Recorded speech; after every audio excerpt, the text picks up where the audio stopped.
అందరికీ నమస్కారం। ఈరోజు ప్రొద్దుటూరు జిల్లా ఆసుపత్రిలో దివ్యాంగులందరూ సూపరింటెండెంట్ గారిని కలవడం జరిగింది। ఎందుకంటే ముందు ఆన్లైన్ లేకుండా మాన్యువల్గా రైల్వే పాస్ అప్లికేషన్ ఉన్నింది।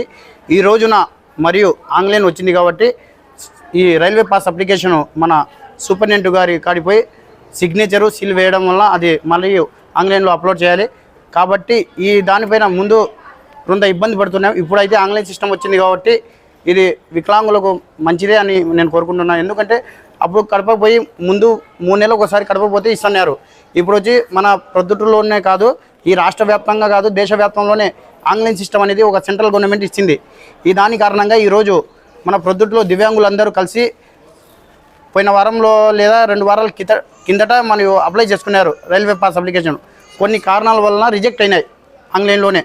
మరియు మన ప్రొద్దుటూరు జిల్లా ఆసుపత్రి సూపరింటెండెంట్ గారికి కలవడం జరిగింది। అవన్నీ సవరించి ఈరోజు మళ్ళీ కొత్తగా అప్లికేషన్ పైన సైన్ సిగ్నేచర్ పెట్టి మనకు ఇష్యూ చేయడం జరిగింది।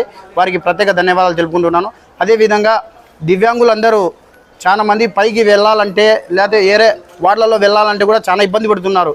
ఎందుకంటే వాడు నడవలేక దోగాడుకుంటా ఆ గలీస్లో వాళ్ళ శానిటేషన్లో దోగాడుకుంటా పోతే జారి పడడం వల్ల ఈరోజు దివ్యాంగులందరూ మనస్వార్థం గురి అయినారు।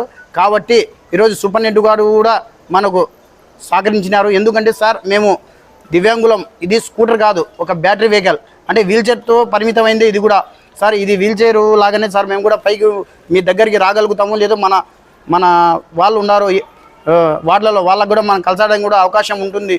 కాబట్టి సూపరింటెండెంట్ గారి దృష్టికి తీసుకువెళ్తే ఎంటమ్మడే సార్ గారు స్పందించి మీకు ఎవరు అడ్డం పడరు, దయచేసి మీ డైరెక్ట్ లిఫ్ట్లోనే రావచ్చు అనే సార్ చెప్పినారు। సార్కి ప్రత్యేక ధన్యవాదాలు తెలుపుకుంటున్నాం।